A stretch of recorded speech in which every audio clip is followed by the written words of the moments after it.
जय Shivray sir. हा, जय शिवराय ताई, बोला ना. नुकताच आता एक जी.आर. निघालेला आहे ज्यामध्ये हो नमो शेतकरीच्या 7व्या हप्त्याचा उल्लेख आहे, हो बरोबर. हो हो. तसेच आता सध्या कृषी मंत्री जे आहेत आपले, त्यांनीही पत्रकार माध्यमांशी बोलताना काही सांगितलं आहे की कधीपर्यंत नमो शेतकरीचा हप्ता शेतकऱ्यांच्या खात्यामध्ये वितरित होईल. हा तर हा, या संदर्भामध्ये काय माहिती देता येईल? नक्कीच. राज्याचे कृषी मंत्री यांच्या माध्यमातून काल मीडियाशी माहिती दिली आणि राज्य सरकारच्या माध्यमातून नुकताच नमो शेतकरीच्या 7व्या हप्त्याच्या वितरणाबाबतचा ही एक जी.आर. निर्गमित केलेला आहे आणि आता शेतकऱ्यांना प्रतीक्षा आहे नमो शेतकरीच्या 7व्या हप्त्याची.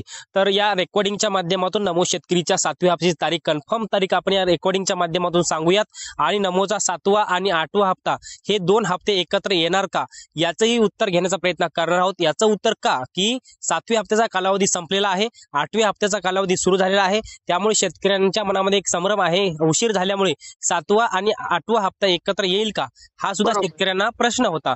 तर या सगळ्या प्रश्नाची उत्तर आणि सगळे हप्ते एकत्र येण्याकरिता शेतकऱ्यांना महत्त्वाची काही कामे करायची, ती कामे केल्याशिवाय शेतकऱ्यांच्या खात्यामध्ये पैसे येणार नाहीत. त्यामुळे डिटेलमध्ये माहिती जाणून घेऊयात. सर्वप्रथम शेतकऱ्यांना 4 कामे करायची, ती फटाफट सांगतो. पहिलं काम करायचं आहे शेतकऱ्याचं लँड सीडिंग, यस असणं महत्त्वाचं आहे.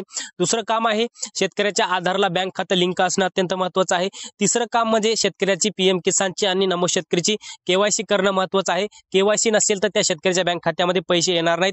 त्यानंतर चौथं काम करायचं आहे म्हणजे फार्मर आयडी म्हणजेच किसान कार्ड. शेतकऱ्याला किसान कार्ड काढून घ्यायचं आहे. किसान कार्ड काढलेलं असेल तर काही करायची गरज नाही, कुठलीही काम करायची गरज नाही. लँड सीडिंग, आधार सीडिंग, केवायसी ऑलरेडी झालेली असेल किंवा मागचा पीएम किसानचा हप्ता आलेला असेल तर त्या शेतकऱ्यांना कोणतंही काम करायचं नाही. हे सर्वप्रथम हे 4 कामे आहेत ज्या शेतकऱ्यांना ही कामे राहिलेली आहेत त्यांनी लवकरात लवकर करून घ्यावी. आता ही सर्वप्रथम 4 कामे सांगितली. यानंतरचं पुढचं अपडेट ते म्हणजे राज्य सरकारच्या माध्यमातून नुकताच नमो शेतकरीचा जी.आर. निर्गमित केलेला आहे. राज्य सरकारच्या माध्यमातून 1932 कोटी रुपयाचा निधी नमो शेतकरीच्या हप्त्यासाठी वितरणासाठी आता मार्ग मोकळा झालेला आहे. त्यामुळे राज्य सरकारच्या माध्यमातून ही मंजूर दिलेली आहे. राज्यातील एकूण जवळपास 92 लाख शेतकऱ्यांच्या खात्यामध्ये नमो शेतकरी योजनेच्या हप्त्याचं वितरण राज्य सरकारच्या माध्यमातून आता केलं जाणार आहे. यानंतर पुढचा प्रश्न तो म्हणजे शेतकऱ्यांचा की सर आमचा जो हप्ता जो आहे आम्हाला येणार का नाही किंवा आम्हाला किती रुपयांचा येणार. तर त्या शेतकऱ्यांना सांगू इच्छितो की ज्या शेतकऱ्यांचे पीएम किसान नमो शेतकरीचे अद्यापर्यंत सगळे हप्ते आतापर्यंत भेटले असतील तर त्यांना नमो शेतकरीच्या पुढच्या हप्त्याचे 2,000 रुपये मिळतील. परंतु ज्या शेतकऱ्यांना मागचा पीएम किसानचा हप्ता, मागचे पीएम किसानचे 2-3 हप्ते पेंडिंग आहेत, नमो शेतकरीचे 2-3 हप्ते पेंडिंग आहेत, अशा शेतकऱ्यांना आनंदाची बातमी, ज्या शेतकऱ्यांचे पीएम किसानचे हप्ते पेंडिंग आहेत 2,000, 4,000 किंवा 2 हप्ते 3 हप्ते आज जेवढे काही पेंडिंग असतील तर ते पेंडिंग हप्ते या नमोच्या हप्त्याबरोबर येऊन जातील आणि नमोचे सुद्धा मागचे काही राहिलेले पेंडिंग हप्ते आहेत ते सुद्धा येऊन जातील. उदाहरणार्थ काही शेतकऱ्यांचे पीएम किसानचे मागचे 2 हप्ते पेंडिंग म्हणजे 4,000 रुपये पेंडिंग किंवा राहिले असतील तर ते 4,000 आणि नमोचे जर 2-3 हप्ते जर पेंडिंग राहिले असतील तर ते 4,000, पीएमचे 4,000 आणि नमोचे चालू हप्त्याचे 2,000 असे मिळून 10,000 रुपये त्या शेतकऱ्याच्या बँक खात्यामध्ये येऊ शकतात. ज्यांचे पेंडिंग राहिले त्यांचे, त्या शेतकऱ्यांसाठी ही थोडीफार आनंदाची बातमी आहे. आता पुढचा प्रश्न म्हणजे सर नमो शेतकरीच्या 7व्या हप्त्यासाठी वितरित करायला कालावधी झालेला आहे, म्हणजे वेळ संपून गेलेला आहे. 8व्या हप्त्याचा कालावधी सुरू झालेला आहे. मग 7वा आणि 8वा हे 2 हप्ते एकत्र येणार का. तर त्या शेतकऱ्यांना मी सांगू इच्छितो की अद्यापर्यंत राज्य सरकारने पाहायला गेलं तर 7व्या हप्त्यासाठी जो काही निधी आहे तो 1932 कोटी रुपयाचा मंजूर केलेला आहे. त्यामुळे 7व्या हप्ता येणार ही कन्फर्मच आहे. परंतु 8वा हप्ता सरकारला टाकायचा असेल तर नमोच्या 8व्या हप्त्यासाठी सुद्धा 1932 कोटी रुपयाचाच निधी मंजूर करावा लागेल. त्याचा वेगळा सेपरेट एक सरकारला जी.आर. काढावा लागेल आणि त्या जी.आर.च्या माध्यमातून शेतकऱ्यांच्या बँक खात्यामध्ये पैसे येतील. परंतु सध्या तरी नमो शेतकरीचा 7वा हप्ता शेतकऱ्यांच्या बँक खात्यामध्ये येणार आहे.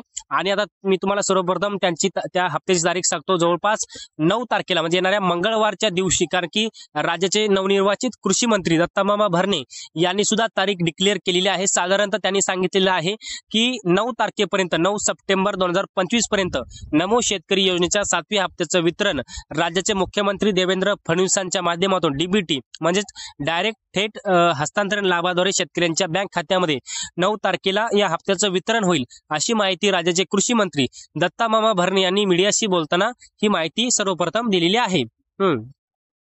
अगदीच. तर आता या संदर्भामध्ये काही जर शेतकरी वगळले जातील, की प्रत्येक शेतकऱ्याला आले नाही, काही शेतकरी जर वगळले गेले, तर ते कोणते शेतकरी असतील ज्यांनी वगळले जातील किंवा ज्यांना हप्ता हा येऊ शकत नाही? ज्या जसं शेतकऱ्यांचं तुम्ही लँड मला कामे तर सांगितलेले आहेत करायचे, बरोबर. हो हो पण त्या व्यतिरिक्तही कधी जर कोणत्या गोष्टी अपडेट नाही झाल्या, एखाद्या शेतकऱ्याची हे पूर्ण कामं झालेले आहेत, पण एखादी गोष्ट अपडेट नाही झाली, त्यामुळेही बऱ्याच शेतकऱ्यांचे काही हप्ते पेंडिंग राहतात, बरोबर. हम्म. तर अशा कोणत्या कंडिशन्स असू शकतात ज्याच्यामध्ये की हा हप्ता पेंडिंग राहू शकतो?